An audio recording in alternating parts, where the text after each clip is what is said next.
first tattoo idea, Yeah. I don't know. A lot of the time, I just kind of went out on a limb and got things. But I think the first one that I really thought over was the ones on my chest, and it was actually really cliche at the time in the city that I'm from.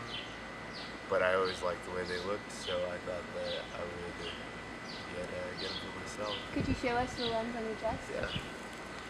I have this one. They're like very traditional style swallows, the long-tailed swallows. The difference in color and even shape is representative of my parents. This one being a little more feminine and lack of color. I'd asked my parents what they preferred, and that's what they told me. And this one, I'd say it looks a little more masculine, but to each their own. Right, definitely. I see the one on your arm's very interesting. It looks like two different tattoos overlapping each other. Is that a cover up? Yeah, I'd got the music notes, have like bass clef and just like some quarter notes, 16th notes, and stuff like that. I got it when I was like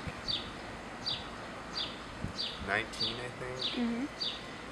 Something like that. I just, again, went out on a limb, wanted to get something put on my body, and I did. And maybe like 2 years later, maybe I was like 18, so maybe like 2 years later, I wanted to cover it up, and I started covering it up. Since haven't been back to Corpus, and this is all that I've gotten so far. This is actually the Hindu deity Ganesh or Ganesha, and you see it both ways. Could you hold up your arm like this so that way we could see it? Sort of twist it on both sides? It's going to be a lot more. I mean, the intention is to cover up all this. So I'm going to pretty much have a whole sleeve.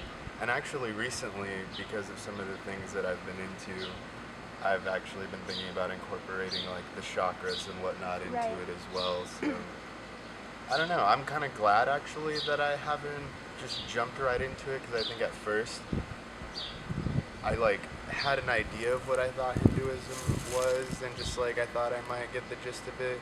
But there's always so much you can learn with things like that, especially with religion. There's so many aspects to it.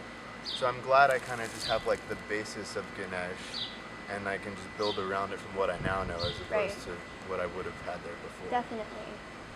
What about any other pieces you have? Does anything else hold a lot of weight to you? Oh yeah. I have this one on my ankle. It's